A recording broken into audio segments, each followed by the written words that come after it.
QuaranJazz. Listen while you're home.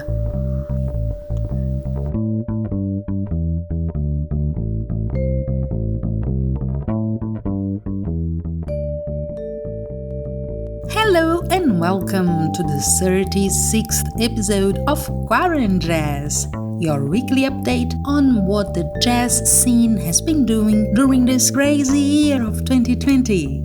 I'm Geisa Fernandes, singer, songwriter, and music researcher from Rio de Janeiro, Brazil, and your favorite podcast is starting now.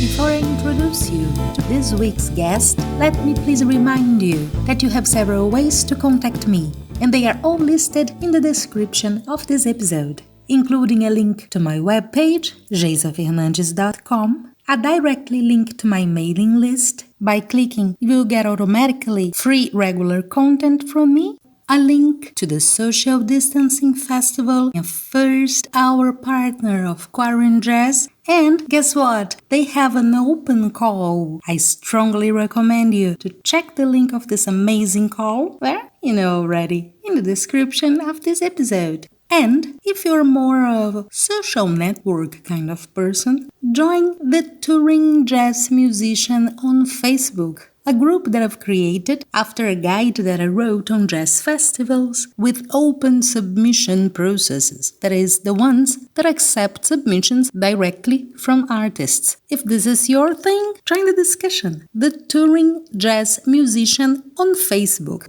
And one more thing, dear listener, after 36 weeks, I think we got a little bit closer to each other, right? I know that you are probably facing again a scary moment, or maybe you're just like me holding on the fear in a high level and then, keep it going. But I am aware that lots of plans that seemed to be possible at the end of the year, well, now you don't have hope anymore and you are trying to get yourself prepared, organized to the next year, both financially and emotionally. And I do hope that this podcast can help you somehow to promote the work that you've been doing this year. And this is the case of our guest this week from Montevideo, Uruguay, Felipe Fuentes, multi-instrumentalist, producer, composer, and also a painter, quite talented one. I saw his paintings already. As a matter of fact, I had the pleasure of sharing the stage with Felipe when I had this short tour in South America, and in Uruguay we performed together in the Museo Nacional de Artes Visuales, so the Visual Arts National Museum. Very, very nice experience indeed. And Felipe belongs to the new scene of Uruguayan musicians that makes jazz with African rhythms, rap, a very interesting mixing. You should definitely check it out. And he's here today to talk about his new release, an album called Sankofa. Hi, Felipe. So glad to have you here in QuaranJazz. Thank you very much for your participation. So, my dear Felipe, as usual in this show, I will ask you to start by introducing yourself to our listeners and tell us a bit about the projects that you're involved and, of course, everything about your new release. My name is Felipe Fuentes. I play bass, double bass, guitar. I'm also a beat maker and a producer from Montevideo, Uruguay. I've done several works during these past years. I just finished recording a record called Sankofa, which it makes me really happy because it's been a really long process and it's a relief to finally get to see that being fully born with a very good friend of mine called Alvaro Silva. He's an MC and a poet. We work on that project for the past 3 years, mixing candombe. It would be nice to describe to our listeners what candombe is. This is the main Afro rhythm from Uruguay with hip-hop. And, for example, we have Ruben Rada and Hugo Fatoruso featured on the album. Another big job I had was last year making a song for the campaign against the change of the constitution here in Uruguay that would have allowed the army and the police to take a more aggressive, and I don't know how to say it, but it would have been very fucked up. So I'm glad that I got a chance to fight against that by making the campaign music, and it actually helped a lot on changing the odds and in the end winning. All right. And here I would like to give again an extra piece of information. Uruguay is considered one of the most stable and strong democracies in South America. They have a long tradition in civil rights and activism. And how is the year going for you? What have you been doing since the start of the pandemic? Well, as I said, I'm based in Montevideo, and when the whole pandemic COVID-19 thing started, well, the first thing that happened was that every gig that I had got canceled, and well, that's pretty much it. Then it was finding myself against the big monster of nothing to do, and how can I make sense of all of this. Luckily for me, I started composing a lot, started making songs again, one thing that I haven't done like in years, but I was able to start again with that process, and it really helped me to keep my sanity at a good level. Well, that's quite a lot already. Trying to make some sense out of this year is already a full-time job right now. Glad to know that you're back to writing songs. And what you've been doing lately? My activities right now are, well, I'm producing one album with a hip-hop group called Oriental 34. I'm also mixing and co-producing another record of a friend of mine that is a piano player and a beat maker, and called Lautaro Moreno, and some other like small jobs like recording a bass here and there, recording a guitar here and there, mixing something. Most likely I'm gonna have my first gig of the post-COVID era next month with my friend Lautaro, the one that I'm mixing his record, in La Trastienda, a big place here. And well, I'm also finishing an album that I started making during this quarantine with 7 songs, and there it goes. What about your future plans? Plans for the future? Well, I don't know, not really. I'm gonna buy a bass. I actually did that, which is kind of crazy. But well, I needed a professional bass. I didn't have one. I would like to travel as soon as possible.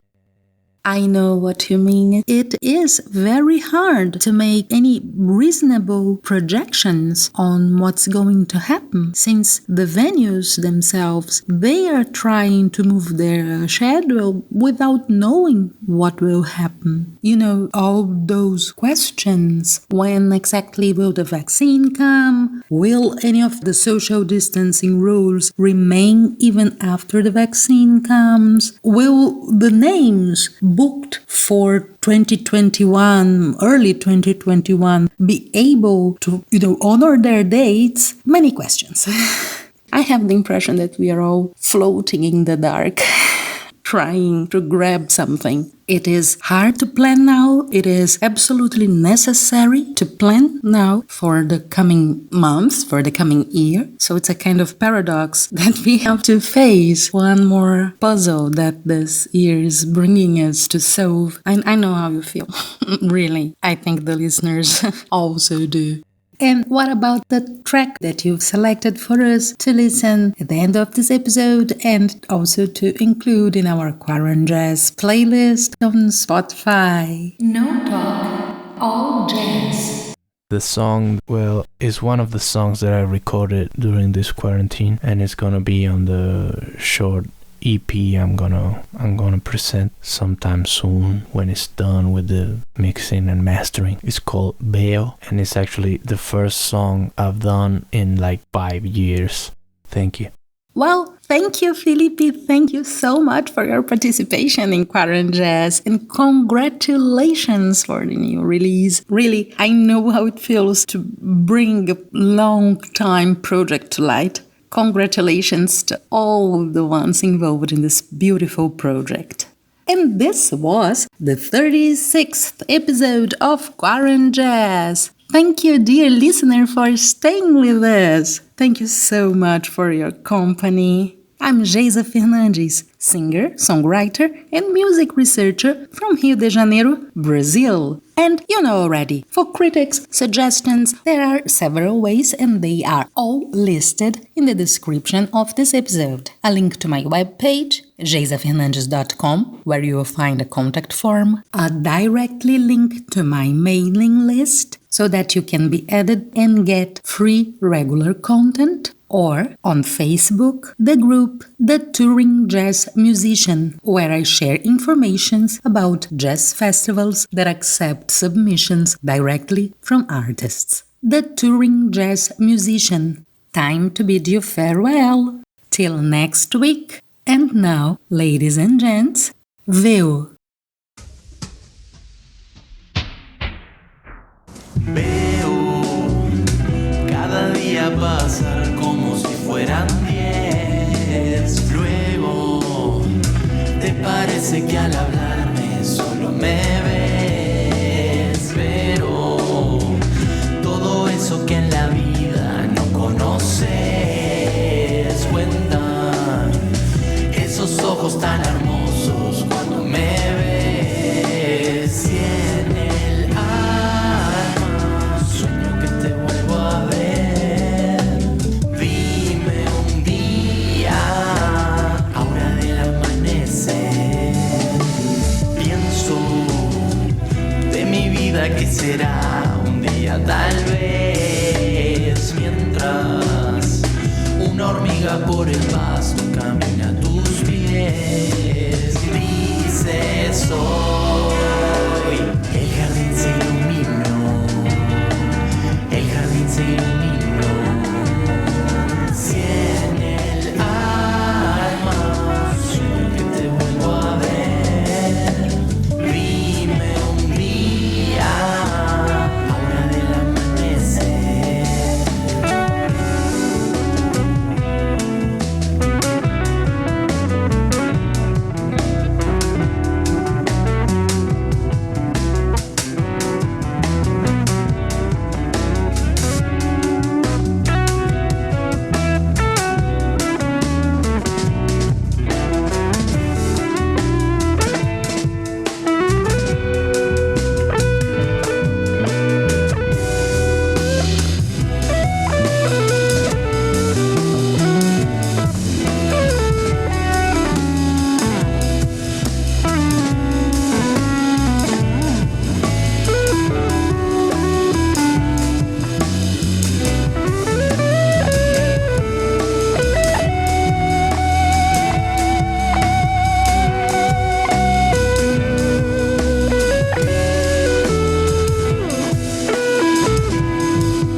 QuaranJazz. Listen while you're home. QuaranJazz, a podcast by Geisa Fernandes.